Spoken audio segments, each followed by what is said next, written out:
Hi, I'm Valerie Engelhart, and today I am going to demonstrate how I paint a crab on Yupo paper. Now, I've already gotten started on this. As you can see in the video, I am covering my paper in just a loose, messy wash.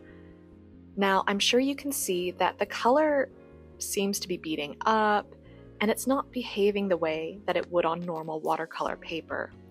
And that's because I'm painting on Yupo. And Yupo is a synthetic paper. It's like painting on plastic.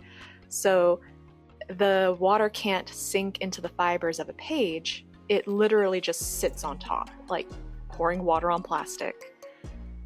And that can create some really interesting effects. And it's something that it's good to shake things up sometimes. When I paint on cotton paper all the time, let's loosen up and paint on Yupo. In this case, I'm using my Rockwell Canada paints. I love how when they're in water, they break up and you get to see like multiple colors. And on Yupo, it stays wet, so it really gets a chance to break apart. And now we see that it is dried, and I'm taking a flat brush, and what I'm going to do is carve out the silhouette of my crab. The colors used, I don't remember exactly all of them, but I will put them in the description below. But as you can see, I really went with purple. So all I'm doing right now is I'm freehanding it. I typically don't work with a preliminary sketch. And I am just carving out the silhouette in my reference photo.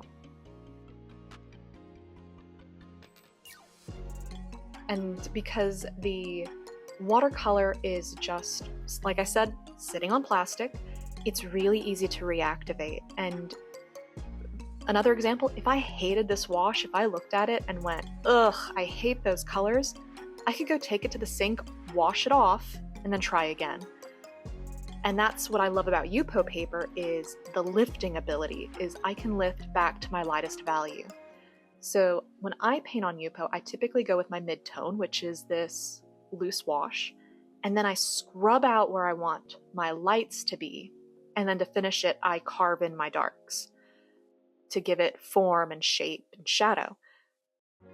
And so to the lifting, everywhere where I want that background to be white, because this crab was on a beach, I am wetting my brush and I'm just scrubbing it on the paper. I'm being careful not to go into my crab silhouette, but everything around it, I'm getting that paint nice and wet so that I can just wipe it off. And that's all I'm going to do is grab a paper towel and wipe. And look at that. We are basically back to the white of the paper. Paper is in quotes. I mean, it's called Yupo paper. It's painting surface. So anyway, I'm just wiping it. I'm folding up my paper towel because I don't like to use a lot of paper towels, but it kind of is the best way. In my house, I have cats, and if I use a towel, I end up with a lot of cat hair in my art. And I'm pretty sure you can figure out how I know that quite a few times. So now I'm coming in with my dark colors, and it doesn't really matter what colors I use. I mean, color does matter, don't get me wrong, because there are some colors that really clash and look garish next to each other, but for the most part, the color doesn't really matter. What matters is the value and the shape. So going in with darks, I could have made that a very dark purple or a dark blue. But as long as I make sure that it's nice and dark, it will still read what that shape is, and right now it's a claw. And I'm just going to go in with my flat brush and just carve. And that's the other thing I like about Yupo is when I paint traditionally, I'm usually using a round brush and I'm blending and making nice soft transitions. That's really hard to do on Yupo because, as you saw previously, the paint lifts. So you have to think with the materials you have. So in this case, I don't want to do soft, smooth transitions, which is great for a crab because a crab is not soft and smooth. At least, not the part the seagulls are eating. And unfortunately, this crab was no longer with us when I found it at the beach at low tide, which is how I got such a good picture and why we're going to be seeing it at the angle of belly up. But it made a great painting subject. And even though with this dark value, coming back to the painting itself, I could just use one color, but I don't want that to be too boring. Even shadows can have warm tones and cool tones. And just because it's a dark value, it doesn't all need to be the same intensity of dark. There can be your lighter darks and darker darks, cooler darks, warmer darks. This one looks more purple, but this one looks more gold. So just use whatever you want to use. Just make sure that your shapes and values are correct. And see, now I'm scrubbing out a little bit of highlight on that arm because it's a crab and there's the shell. There is some sunlight. It was a bit of a sunny day when I took this photo, which might sound like a myth in the Seattle area, but I promise they do happen.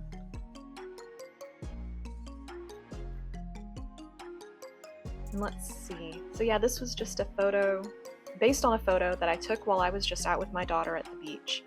Definitely impromptu. I wasn't searching for a crab, and that's one of the great things about just going outside sometimes. You'll find a subject that you didn't even consider painting, and something about it will fascinate you and grab your interest.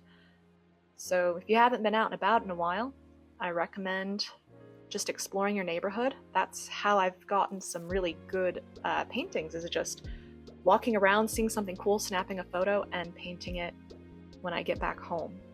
Though I do want to try some plein air painting at some point. This part of the painting is the longest, but it's also the most fun. Unfortunately, there's not really too much for me to talk about. It's just going in and carefully adding in my values. I didn't want to speed this video up too much because with all of these little marks I'm making, I wanted you to be able to see what I'm doing.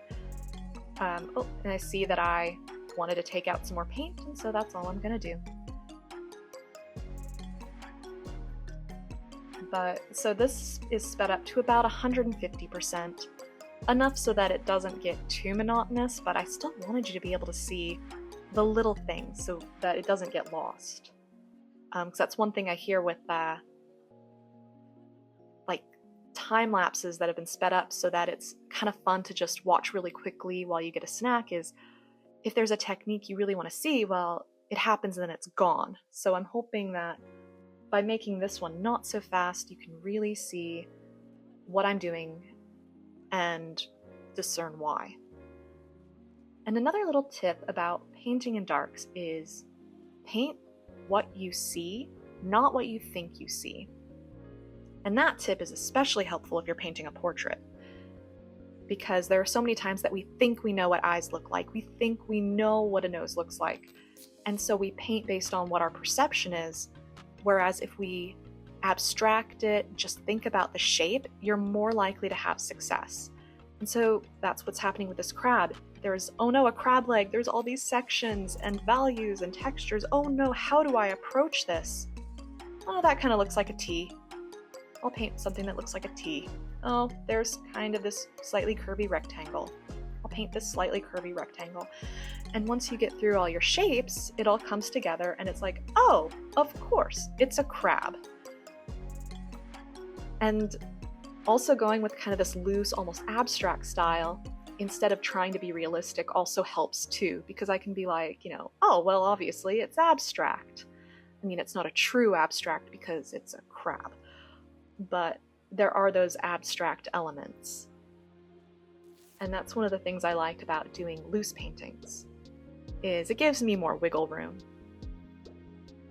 So now I'm going around that like head of the crab and putting in the textures there, because if you've ever seen a crab, they kind of look a little like crimped or ruffly around the edge. Although I wouldn't be surprised if a bunch of crabs looked really different. So the crabs in my area look like that. Okay, squirrel brain side note, have you seen the pancake crabs? And I'm not talking about like artwork. Apparently there are these crabs that look like pancakes and they're super poisonous. And yes, I'm using poisonous because if you ate it, you would get really sick. But that's really off topic. But if you have a moment and you want to see some crabs that look like pancakes, just Google it. It is a treat. And I might try to paint those in the future because like mixing food and animals. This is just so much fun. And here's another little tip in that the color that I'm using to create that ruffly pattern is called Magic Wizard, and it's kind of like a golden yellow, kind of a brown. And this yellow color, if I put my purple down that I used and this Magic Wizard color, the purple looks darker. And so it'd be like, well, Val, why are you using a lighter color for a shadow? And that's because the paint is going down thicker. It's capturing the attention a little bit more. And so it's coming out darker. So that has to do with like how much pigment is on my brush, my pigment to water ratio. So there are a lot of paints that you can use as shadows as long as you get the right intensity. And with watercolor, just about any dark color can be lightened to a very light value. Unfortunately, not every paint can get to a super dark value. That cadmium yellow is only going to get so dark.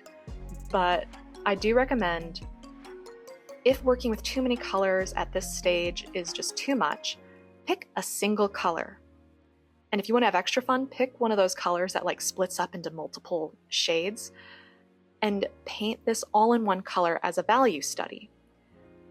And don't worry about like, oh, is that going to be boring? Because there are so many paintings out there where the artist just used a single color and it looks fantastic because the values are correct and the shapes are interesting. So a good way to practice would be to I just remembered why I am dabbing that part away. It was because there was a bite out of the crab. And I was trying to illustrate that missing piece, but in kind of a rough way. So I got off topic again, but I wanted to explain why I decided to go and erase that part of my crab, but still leave it kind of there. I mean, I live by the coast, and that's nature. And after paint dries, it gets lighter, so I'm going back in and making the parts that are really dark so that they pop. But back to the earlier thing, try doing this in just a single color and focus on values. A value study is never going to hurt. And all I do is to complete the painting, just keep carving on to the left side to make it look more interesting like my right side. And there's the finished painting. And I added a shadow using pink. So I hope you like this. And if you want to see more, go ahead and subscribe. I post every week. Have a great one. Bye.